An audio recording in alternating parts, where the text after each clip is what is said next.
नमस्कार, मैं संतोष सिंह।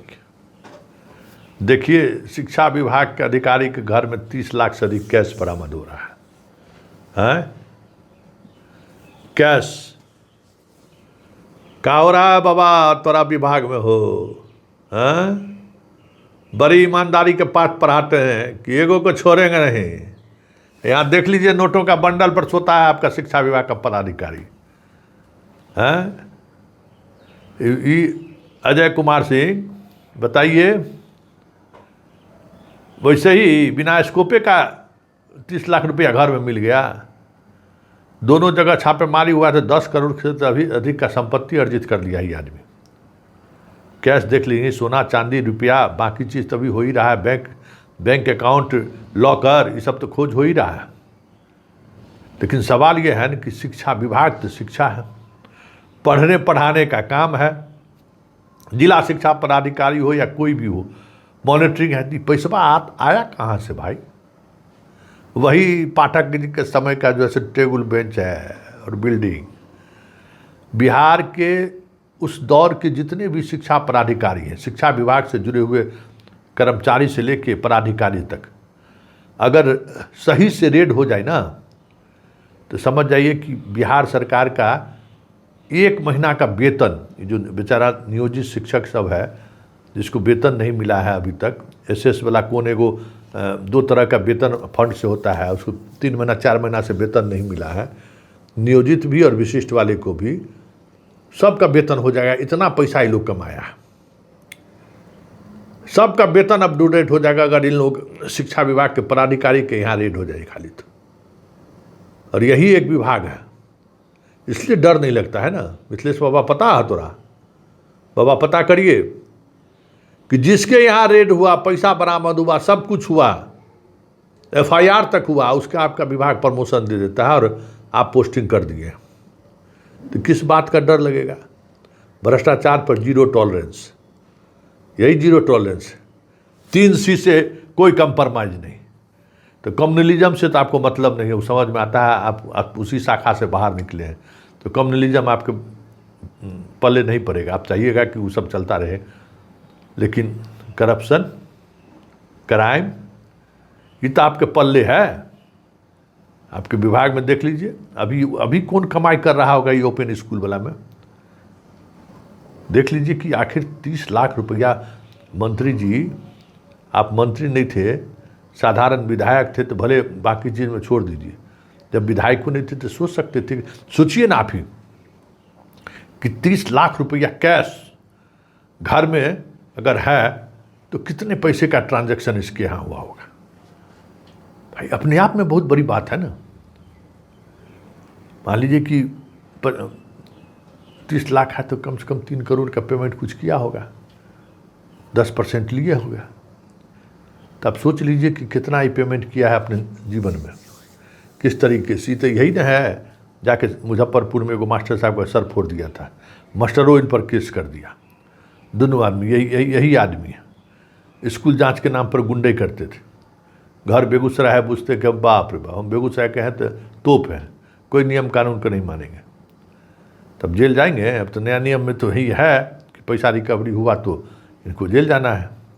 लेकिन सवाल उठ रहा है ना कि आखिर शिक्षा विभाग में ऐसा हो क्या रहा है कि जिसके यहाँ हाथ डाला जा रहा है करोड़ करोड़ की संपत्ति मिल रही है। जिसके यहाँ एगो बेथिया वाला तो 2 करोड़ वाला बिछापन पर सोने वाला अभी तक बहुत पैरवी हुआ, लेकिन अभी तक शायद लगता है निलंबन मुक्त नहीं हुए। हम लोगों की भी नज़र सबसे ज़्यादा उन्हीं पर है कि हुआ क्या उनको।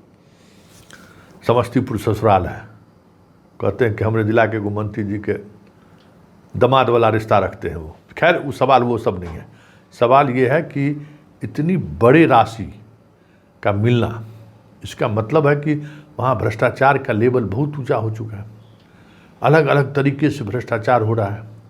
ताकि शिक्षा विभाग में मध्याह्न भोजन वाला समझे कि 2000 रुपया पर स्कूल ये लोग लेते हैं। जितना स्कूल होगा, जो DPM मध्याह्न भोजन होता है उसके हिसाब से उसको जितना वह पहुंच जाता है, उसका जो कमीशन होता होगा वहाँ पहुंचता है। बाकी सब नीचे से लेकर ऊपर तक यही है खेल। तो उसमें जितना कमाई हो जाए। इन लोगों के पास बस वही के पाठक वाला दौर वाला में जो पैसा निकला ना, लूट सको उसे दोनों हाथ से लूट लिया है। खाली बाबा आप बेंच डेस्क का जांच करवा दीजिए ना, बाकी चीज़ का जांच नहीं करवाएगी। जितना 100 बेंच डेस्क एक स्कूल को पहुंचना था, कितना पहुंचा और कितना नहीं पहुंचा है। हेडमास्टर सब पलंग ले लेके चुप हो गया है, समझे ना। जहाँ जहाँ समरसेबुल गला कहीं काम नहीं कर रहा है, उसको बनाना था, उसको ऊपर में जो समरसेबुल बना के ऊपर टंकी बनाना था, उसको खूब बढ़िया से सप्लाई लाइन बनाना था, चेन बहुत स्कूल में नहीं बनाया और पेमेंट जबरन उठा लिया। और जबरन पेमेंट कराने वाले कौन? यही जिला के शिक्षा पदाधिकारी। और उस समय में हम हेड मास्टर को मना करते थे कि हेड मास्टर साहब ये काम मत करिएगा, लेकिन हेड मास्टर साहब एगो पलंगे में सोफा सेटे में फंस गए, तब फंस गए तो फंस गए। अब देखिए इन लोगों को क्या होता है अब। लेकिन देख लीजिए बाबा कि शिक्षा विभाग में किस तरीके से खेल हो रहा है। और ये खेल जो है ना, आने वाले समय में पूरे विभाग को बेनकाब कर देगा, क्योंकि आर्थिक अपराध इकाई हो या स्पेशल विजिलेंस यूनिट हो, छापामारी तो करबे करेगा। और छापेमारी किया तो फिर आपको परेशानी होनी ही होनी है। तो ये सारी चीज़ें ऐसी है ना जिस पर अगर आप गौर करिएगा तो एक बात साफ आप देखिएगा कि कहने को इस विभाग में भाई पाठक का ज़माना छोड़ दीजिए, तब भी कुछ है क्या, लेकिन 50 लाख 60 लाख 70 लाख रेट है। तो कहाँ से ला के देगा, जो बताइए, कहाँ से कमाएगा, ये बताइए ना। तो ये सारा खेल जो है ना, उसी पर खेल पर आधारित है सारा चीज़।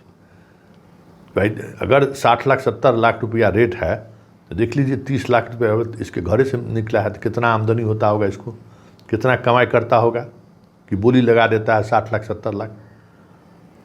अब ये शिक्षकों को का एरियर का पैसा में 10% दे दीजिए। क्या कहते, कोई बीमार हो जाता है मास्टर साहब, उसको मेडिकल के लिए उसमें भी 5-10% ले लेता है। मातृत्व अवकाश का भी पैसा ले लेता है। मतलब ये लोग बैठ के बालू से घी निकालने वाला भी काम शुरू कर दिया है ये लोग। ये स्थिति है। अब आप सोच लीजिए क्या आप कह सकते, क्या होने वाला है, क्या हो रहा है। ये सारी बातें आप जब शिक्षा विभाग को करीब से देखिएगा ना, तब आपको समझ में आ जाएगा कि हो क्या रहा है और वस्तु स्थिति क्या है। एकदम मतलब गजब की स्थिति है। आप कल्पना नहीं कर सकते किस स्तर पर खेल हो रहा है, कहाँ खेल हो रहा है, कैसे खेल हो रहा है। यही खेल है शिक्षा विभाग। चलिए, एक शिक्षा विभाग का एक डिप्टी डायरेक्टर का ये हाल है, तो बाकी लोगों का क्या हाल होगा आप सोच लीजिए।